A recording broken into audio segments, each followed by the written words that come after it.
मधुबन के बाबा, मधुबन के बाबा मुरली वाले, आपका क्या कहना, आपका क्या कहना।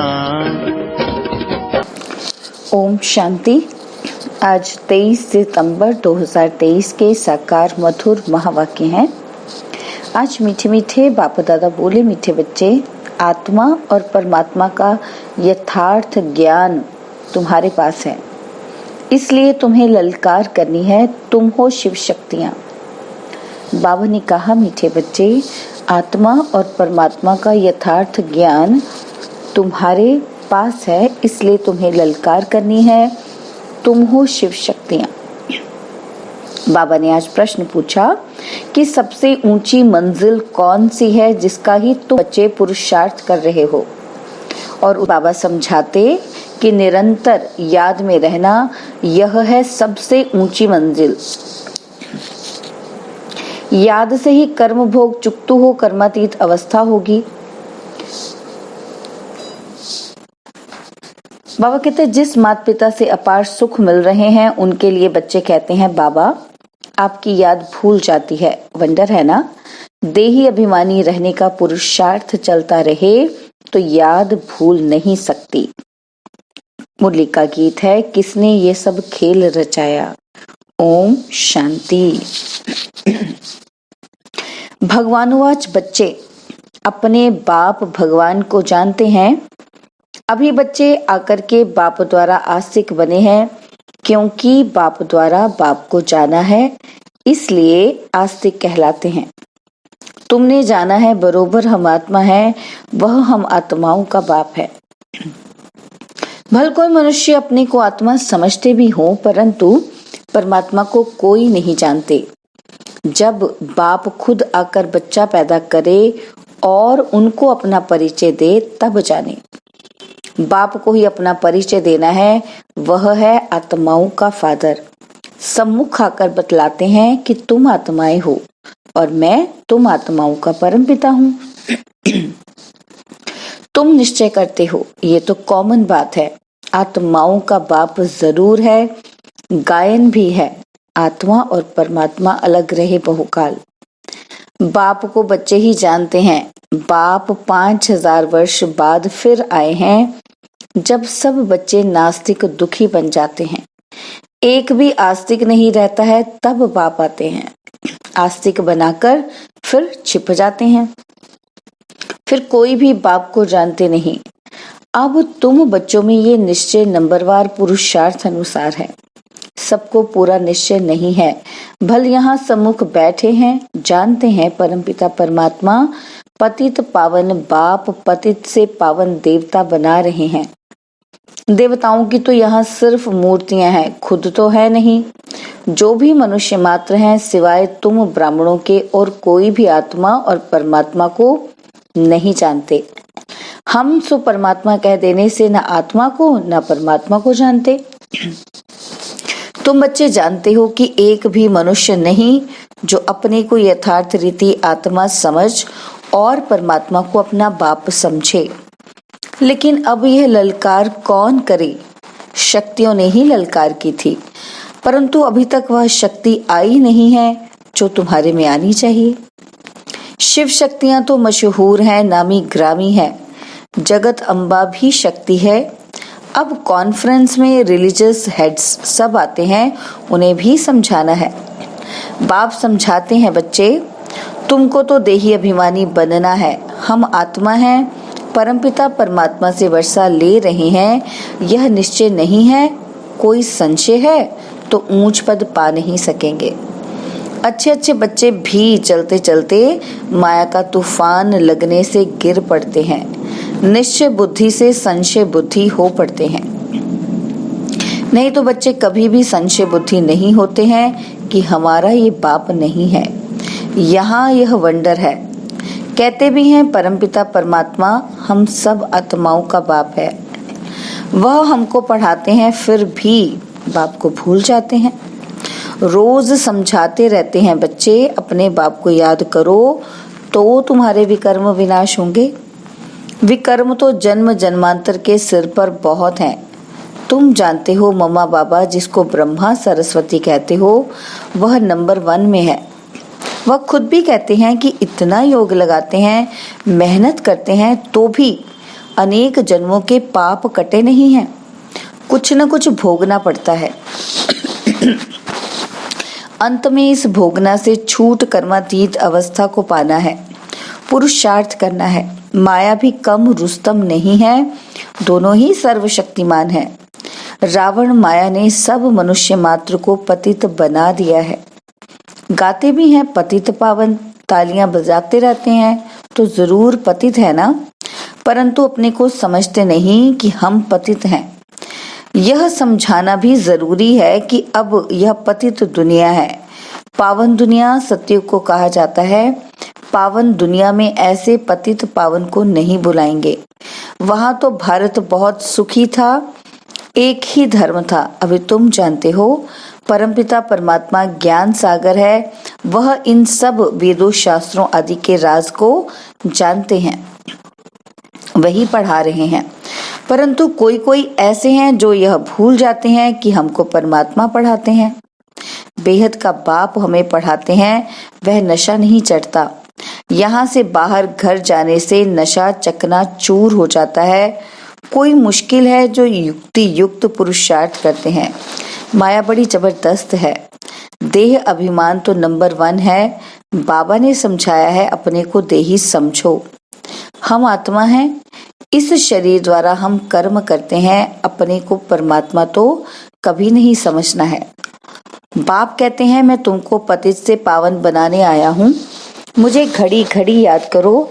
परंतु बहुत अच्छे अच्छे बच्चे भी बाप को याद नहीं करते हैं और फिर सच भी नहीं बतलाते हैं। चार्ट जो लिखकर भेजते हैं उसमें भी झूठ, सच्चा चार्ट लिखते ही नहीं। बाबा समझाते हैं अपने को आत्मा समझो। हम आत्मा 84 जन्म पूरे कर अब बाबा के पास जाती हूँ। सवेरे उठकर बाबा को याद करो तो उसका नशा सारा दिन रहेगा। मनुष्य धन कमाते हैं तो नशा रहता है ना कि आज इतना कमाया। यह भी धंधा है, व्यापार है, तो उसमें कितनी मेहनत करनी चाहिए। बाबा अपना अनुभव बतलाते हैं कि कितनी मेहनत करते हैं। सवेरे उठकर अपने से बातें करनी है। अब पाठ पूरा हुआ, अभी हम गए और फिर 21 जन्म राज्य करना है। कितना मीठा, कितना प्यारा वंडरफुल बाबा है। ऐसे बाप को कोई भी मनुष्य मात्र जानते नहीं है। बाप आकर बच्चों को अपने से भी ऊंच ले जाते हैं और बच्चे फिर बाप को सर्वव्यापी कह अपने से भी नीचे ले गए हैं। इसलिए बाप कहते हैं तुम बहुत दुखी बन पड़े हो। मैं तुम बच्चों को ब्रह्मांड और विश्व दोनों का मालिक बनाता हूँ और फिर तुम बच्चे मुझ बाप को सर्वव्यापी कह देते हो। यह भी ड्रामा में खेल है। अब बाप डायरेक्शन देते हैं, ऐसे ऐसे समझाओ। लक्ष्मी नारायण आदि देवी देवताएं 100% सॉल्वेंट बुद्धि थे, अभी नहीं है। फर्क देखो कितना है। कहाँ भारत स्वर्ग था, अभी नर्क है। यह ज्ञान कोई भी मनुष्य में नहीं है। तुम बच्चों में भी वह ताकत नहीं है। देह अभिमान बहुत है। देही अभिमानी को तो धारणा होनी चाहिए। बाप डायरेक्शन देते हैं, ऐसे ऐसे ललकार करो। आत्मा क्या है, परमात्मा क्या है, कोई को पता ही नहीं है। तुम जानते हो हम आत्मा बिंदी हैं, हमारा बाप परम पिता परमात्मा भी बिंदी है। वह नॉलेजफुल पतित पावन है, जन्म मरण में नहीं आते हैं। हम आत्माएं जन्म मरण में आती हैं। परमपिता परमात्मा कहते हैं मेरा भी पाठ है, मैं आता हूँ तुम सबको सुखी बनाकर फिर निर्वाण धाम में बैठ जाता हूँ। मनुष्य बूढ़े होते हैं तो वानप्रस्थ चले जाते हैं, परंतु अर्थ नहीं समझते। वानप्रस्थ माना वाणी से परे स्थान। वह थोड़े ही वाणी से परे बैठते हैं। अभी वानप्रस्थी तो सब है। हम आत्माएं वाणी से परे रहने वाली हैं, परंतु उस स्थान को भी जानते नहीं। तुम्हारे में भी कोई कोई की बुद्धि में ये बातें हैं। देह अभिमान बहुत है। बाप को फॉलो नहीं करते हैं। माया भी बहुत प्रबल है। आत्मा और परमात्मा के संबंध को कोई भी नहीं जानते हैं। बाप के संबंध को ही नहीं जानते। तुम भी घड़ी घड़ी भूल जाते हो। बाप का बनकर बाप को पूरा याद करना चाहिए ना। कहते हैं बाबा घड़ी घड़ी याद करना भूल जाता हूँ। अरे तुम माता पिता को याद करना भूल जाते हो। निरंतर याद करने की ही मंजिल है। जिस माता पिता से स्वर्ग का वर्षा ले रहे हो तुम उनको भूल जाते हो। वंडर है, माता पिता तो एक ही है। बाप कहते हैं मैं ही तुम्हारा माता पिता हूँ। यह है बड़ी गुह्य बातें। कई समझते हैं जगत अम्बा माता है, परंतु नहीं, वह तो साकारी है ना। तुम माता पिता गाते हो निराकार को। ये सब बातें पहले नहीं बतलाते थे। दिन प्रतिदिन गुह्य बातें सुनाई जाती हैं। कोई भी बात न समझा सको तो बोलो बाबा ने अर्जुन सुनाया नहीं है, बाप से पूछेंगे। दिन प्रतिदिन बहुत नई नई पॉइंट्स मिलती रहती हैं। नॉलेज तो बहुत बड़ी है, समझने वाले कोई समझे। पढ़ते पढ़ते थक जाते हैं, बाबा को लिखते हैं मैं नहीं चल सकूंगा, तंग हो गया हूँ। तंग होकर पढ़ाई को छोड़ देते हैं। विकार में जाते हैं तो पढ़ाई छूट जाती है। यह पढ़ाई ब्रह्मचर्य की धारणा से ही होगी। अगर ब्रह्मचर्य को तोड़ा तो धारणा नहीं हो सकेगी। दूसरे को कह नहीं सकेंगे कि काम महाशत्रु है। बुद्धि का ताला ही बंद हो जाता है। मंजिल बहुत ऊंची है। सन्यासी तो ग्रस्त धर्म को छोड़ भाग जाते हैं। वो है हठ योगी सन्यासी और यह है राजयोग। बाप ही आकर राजयोग सिखलाते हैं। हठ योगी कभी राजयोग नहीं सिखला सकेंगे। यह बात पूरा समझाने का ढंग नहीं आया है। उन्हों का है हठ योग संन्यास। वह पतित को पावन बना नहीं सकते। और तुम्हारा है बेहद का संन्यास। वह है हद का संन्यास। तुम्हारी बुद्धि में है कि हमारे 84 जन्म पूरे हुए, अब हम वापस जाते हैं। यह बेहद का संन्यास बुद्धि से किया जाता है। उनका है हठ योग कर्म संन्यास। तुम्हारा है राजयोग कर्म योग जो भगवान ने सिखलाया है। अभी तुम अच्छी रीति समझा सकते हो कि वह है हठ योग और यह है राजयोग। शिव को भी कोई समझते नहीं है। जैसे आत्मा बिंदी है वैसे शिव भी बिंदी है। बिंदी का निशान भी भ्रिकुटी में ही दिया जाता है। और कोई जगह बिंदी नहीं देंगे। भ्रिकुटी में ही बिंदी दी जाती है। आत्मा भी यहाँ ही निवास करती है। यह किसी को पता नहीं है। इतनी छोटी बिंदी में 84 जन्मों का अविनाशी पाठ नूंधा हुआ है। ये कितनी डीप बातें हैं। कोई को समझाने नहीं आएंगी। रियलिटी में समझाना है। जैसे आत्मा बिंदी है वैसे परमात्मा भी बिंदी है। अगर दूसरी आत्मा आएगी तो वह भी बाजू में आकर बैठेगी ना। तो ब्राह्मण में आत्मा को बुलाते हैं। आत्मा आकर बोलती है कि हमने फलानी जगह जन्म लिया है। तो वह आत्मा कहाँ आकर बैठेगी? क्या माथे में? उनमें अपनी भी आत्मा है ना। तो बाप कहते हैं मैं भी बिंदी हूँ। मुझे परमपिता परमात्मा कहते हैं। उनकी महिमा बड़ी भारी है। शिवाय नमः। ये किसकी महिमा की? किसने महिमा की? आत्मा शालिग्राम ने। तो जरूर वह अलग है। दुनिया इन बातों को नहीं जानती। तुम जानते हो उनका एक ही नाम शिव है। ब्रह्मा विष्णु शंकर को ब्रह्मा देवताय नमः विष्णु देवताय नमः कहेंगे। उनको शिव परमात्माय नमः कहेंगे। तो शिव ऊंच ठहरा ना। यह बातें तुम समझ सकते हो। यह नॉलेज भी तुमको अभी है। तुम्हारा ये हीरे जैसा जन्म है। देवताएं तो प्रालब्ध भोगते हैं। यह प्रालब्ध देने वाला बाप वंडरफुल है। ऐसे पारलौकिक बाप का कितना रिगार्ड रखना चाहिए। बुद्धि योग इस ब्रह्मा में नहीं उनमें रखना है। वह बाप पढ़ाते हैं। इस द्वारा यह शरीर लोन लिया है। सारी सृष्टि में कितना बड़ा मेहमान है। शिव बाबा परम धाम से आते हैं। कितना बड़ा भारत का मेहमान है। कहाँ से आया हुआ है। उन मिनिस्टर आदि की इतनी इज्जत होती है। और यह गुप्त वेश में कितना बड़ा मेहमान पतित को पावन बनाने आया है। अच्छा, मीठे मीठे सिक्की लदे बच्चों प्रति माता पिता बाप दादा का याद प्यार और गुड मॉर्निंग। रूहानी बाप की रूहानी बच्चों को नमस्ते। हम रूहानी बच्चों की रूहानी बाप दादाजी को दिलवा जान सिकवा प्रेम से नमस्ते।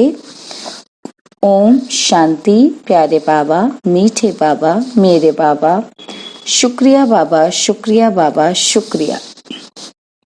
रूहानी बाप की रूहानी बच्चों को नमस्ते। धारणा के लिए मुख्य सार है। पहला पॉइंट है, सवेरे सवेरे उठ याद में बैठ कमाई जमा करनी है, अपने आप से बातें करनी है, देही अभिमानी रहना है। और सेकंड पॉइंट है, राजयोग कर्म योग सीखना और सिखलाना है, कभी भी तंग होकर पढ़ाई नहीं छोड़नी है, बाप का रिकॉर्ड जरूर रखना है। और बाबा ने आज वरदान दिया, बाप समान बेहद की वृत्ति रखने वाले मास्टर विश्व कल्याणकारी भव। बाप समान बेहद की वृत्ति रखने वाले मास्टर विश्व कल्याणकारी भव। बेहद की वृत्ति अर्थात सर्व आत्माओं के प्रति कल्याण की वृत्ति रखना, यही मास्टर विश्व कल्याणकारी बनना है। सिर्फ अपने व अपने हद के निमित्त बनी हुई आत्माओं के कल्याण अर्थ नहीं, लेकिन सर्व के कल्याण की वृत्ति हो।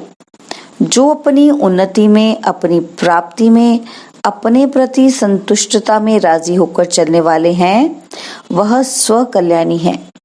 लेकिन जो बेहद की वृत्ति रख बेहद सेवा में बिजी रहते हैं, उन्हें कहेंगे बाप समान मास्टर विश्व कल्याणकारी।